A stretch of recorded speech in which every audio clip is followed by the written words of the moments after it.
Hello दोस्तों, मैं मोहित स्वागत करता हूं आपके अपने YouTube channel GK crack with Mohit में। दोस्तों, जैसा कि आपको पता है कि यूपी लेखपाल 2022 का पेपर जल्दी होने वाला है। दोस्तों। तो उसके लिए ग्रामीण परिवेश एक अपना अलग महत्व रखता है। उसमें यूपी लेखपाल के पेपर में ग्रामीण परिवेश एक अपना अलग महत्व रखता है। दोस्तों, ये 25 नंबर का आता है और 25 नंबर में ज़्यादा से ज़्यादा स्कोर करने के लिए हमें ग्रामीण परिवेश को भी बहुत अच्छे से पढ़ना पड़ेगा। तो दोस्तों, इसी को मद्देनज़र रखते हुए हमने मिशन 2000 क्वेश्चन की एक सीरीज चलाई है और इस क्वेश्चन सीरीज में डेली आपको 10 क्वेश्चन मिलते हैं। क्वांटिटी में तो दोस्तों 10 होते हैं, लेकिन उनकी जानकारी हम एक्स्ट्रा फैक्ट देते हैं, जिससे वो 10 से बढ़कर के 20 से 25 क्वेश्चन बन जाते हैं। और ये वीडियो हमें हमारे चैनल पर रोज़ सुबह 11 बजे आपको मिल जाएगा। और प्रैक्टिस सेट ये 5वां, इससे पहले हम 4 वीडियो अपलोड कर चुके हैं। अगर आपको देखना है तो आप चैनल पर जाकर प्लेलिस्ट बनी हुई है, वहाँ पर आप चेक कर सकते हैं। तो चलिए दोस्तों, वीडियो को शुरू करते हैं। और वीडियो शुरू करने से पहले दोस्तों मेरी एक गुजारिश है कि आप चैनल को सब्सक्राइब जरूर कर लें और बेल आइकन जरूर दबा लें, ताकि हमारा वीडियो जब भी पड़े तो आपके पास नोटिफिकेशन तुरंत पहुंच जाए। और वीडियो अच्छा लगे तो वीडियो को लाइक करें। चलिए दोस्तों, वीडियो शुरू करते हैं। दोस्तों, सबसे पहला क्वेश्चन है, राष्ट्रीय कृषि विज्ञान संग्रहालय किस राज्य में स्थित है? बताइए दोस्तों, पहला क्वेश्चन है, राष्ट्रीय कृषि विज्ञान संग्रहालय किस राज्य में स्थित है? मुंबई में, जोधपुर में, नई दिल्ली में या शिमला में? बताइए दोस्तों। तो तब तक मैं दोस्तों आपको बताता हूँ कि राष्ट्रीय कृषि विज्ञान संग्रहालय को NASM भी बोला जाता है। क्या बोला जाता है दोस्तों? शॉर्ट फॉर्म में NASM भी बोला जाता है। NASM भी दोस्तों बोला जाता है। अब दोस्तों, इसकी स्थापना अगर देखते हैं तो स्थापना होती है 2004 में। क्या होती है दोस्तों? 2004 में। अगर आपको कहीं NASM भी लिखा मिल जाए तो राष्ट्रीय कृषि विज्ञान संग्रहालय ही है, और इसकी स्थापना 2004 में हुई थी। और दोस्तों, इसका संग्रहालय, ये संग्रहालय जो है इसका किस राज्य में स्थित है? तो इसकी राज्य स्थित है नई दिल्ली में। कहाँ पर स्थित है दोस्तों? नई दिल्ली में। कहाँ पर स्थित है? नई दिल्ली में। तो चलिए दोस्तों, अगला क्वेश्चन देखते हैं। अगला क्वेश्चन है, भारत में राष्ट्रीय बीज निगम की स्थापना कब की गई थी? बताइए दोस्तों, भारत में जो राष्ट्रीय बीज निगम की स्थापना कब की गई थी? जल्दी से बताइए दोस्तों। अपना दोस्तों जो भी आंसर हो आप कमेंट बॉक्स पर कमेंट करते रहिएगा। कमेंट बॉक्स पर कमेंट करते रहिएगा दोस्तों, जो भी आंसर हो आपका। तो इसका राइट आंसर क्या हो जाएगा दोस्तों? इसका राइट आंसर हो जाएगा आपका 1963। क्या जाएगा दोस्तों? 1963 राष्ट्रीय बीज निगम की स्थापना की गई थी। क्यों की गई थी? तो दोस्तों, कृषि कार्य को सफल बनाने के लिए, उन्नत बीज को विकसित करने के लिए, किसके लिए? उन्नत बीज को विकसित करने के लिए राष्ट्रीय बीज निगम की स्थापना की गई थी। उन्नत किस्म के लिए। किसके लिए दोस्तों? उन्नत बीज के लिए।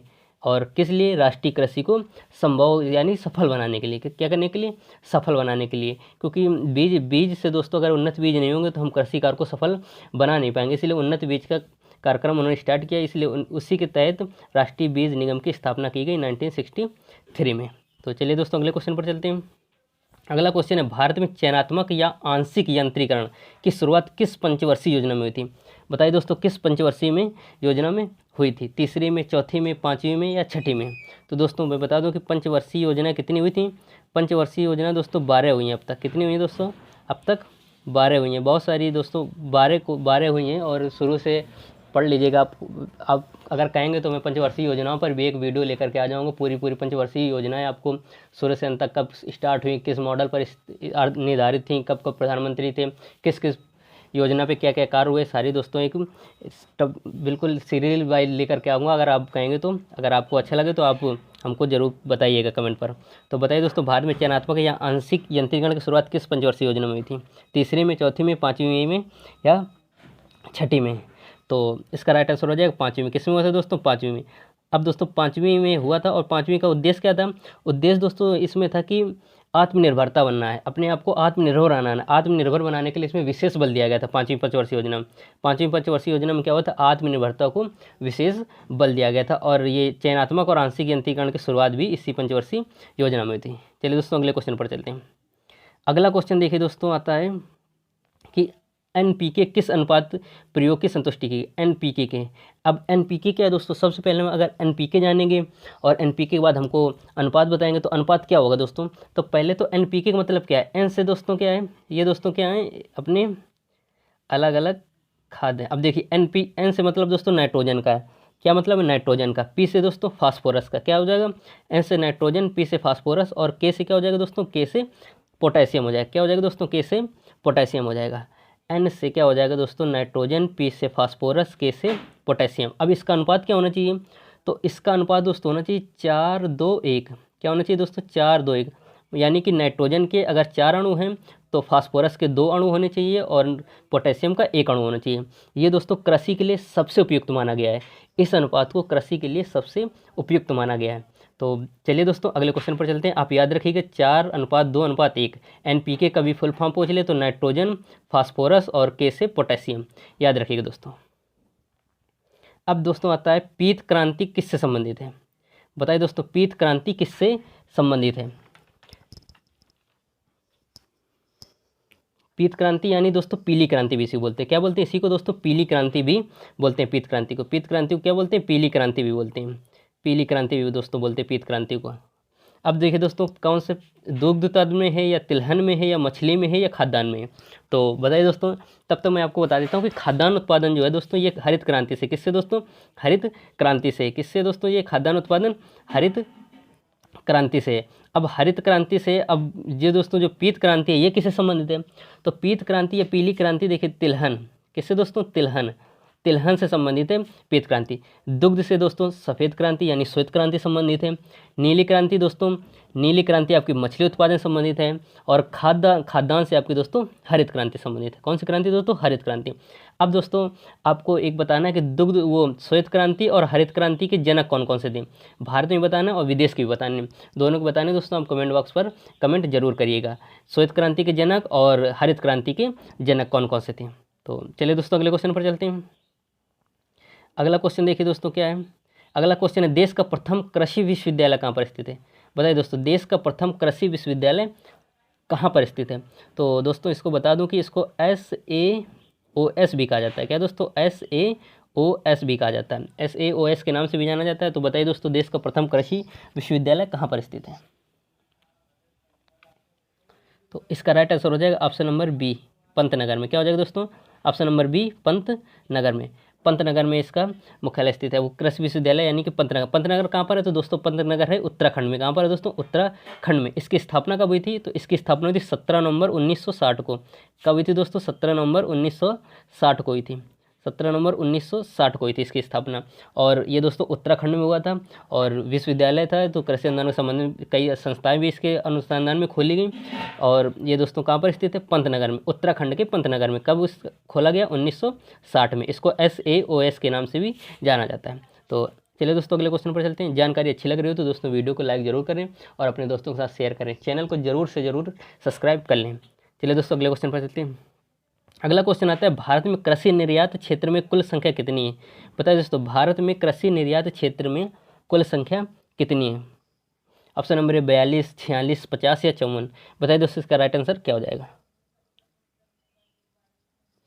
तो इसका राइट आंसर हो जाएगा दोस्तों ऑप्शन नंबर बी, 46, यानी कि 46 हो जाएगा। इसका क्या हो जाएगा राइट आंसर? 46 हो जाएगा दोस्तों। ये 19 राज्यों में, कितने राज्यों में? 19 राज्यों में फैली हुई है। 19 राज्यों में फैली हुई है। अब देखिए क्या होता है दोस्तों, कृषि उत्पादों को के निर्यात को प्रोत्साहित किया जाता है। यानी कि कृषि जो उत्पाद होते हैं उनको निर्यात को सब जगह बांटने को, मतलब बेचने को, अलग अलग राज्यों में स्थापित भेजने के लिए इसके लिए क्या किया जाता है दोस्तों? प्रोत्साहन किया जाता है। कृषकों को प्रोत्साहन किया जाता है। इसी के दोस्तों इसी के तहत मध्य प्रदेश में बीज मसाला निर्यात क्षेत्र स्थापित किया गया। कौन सा? बीज मसाला निर्यात क्षेत्र स्थापित किया गया। कहाँ पर? MP में। ये क्वेश्चन दोस्तों बनता है कि बीज मसाला निर्यात क्षेत्र कहाँ पर स्थित है। तो कहाँ पर स्थित है दोस्तों? मध्य प्रदेश में। किसके तहत किया गया था? कृषि निर्यात क्षेत्र के तहत। कृषि निर्यात क्षेत्र के तहत किया गया था। चलिए दोस्तों अगले क्वेश्चन पर चलते हैं। अगला क्वेश्चन है हरित क्रांति का लाभकारी वरदान किन विशेष फसलों के लिए। दोस्तों सबसे सरल क्वेश्चन है, बताइए कि हरित क्रांति का लाभ, यानी कि अब दोस्तों इसको बता दूं कि हरित क्रांति में सबसे ज़्यादा प्रभाव किन फसलों को पड़ा था। हरित क्रांति का जो प्रभाव था वो सबसे ज़्यादा किन फसलों को पड़ा था। ये दोस्तों शुरुआत हुई थी 1970 के दशक में। किसमें हुई थी? 1970 के दशक में। हरित क्रांति के जनक आपको बताने कमेंट बॉक्स पर। तो बताइए इसका राइट आंसर क्या हो जाएगा, किस पर ज़्यादा विशेष प्रभाव पड़ा था। तो इसका राइट आंसर हो जाएगा ऑप्शन नंबर सी, गेहूं और चावल। क्या हो जाएगा दोस्तों? गेहूं और चावल। सबसे ज़्यादा प्रभाव किसमें पड़ा था हरित क्रांति का? गेहूं और चावल में। 1970 के दशक में ये स्टार्ट की गई थी। और इसके जो दोस्तों जनक थे वो कौन थे और उनका नाम क्या था, उनको दोस्तों उसका कमेंट आपको करना है। तो चलिए दोस्तों अगले क्वेश्चन पर चलते हैं।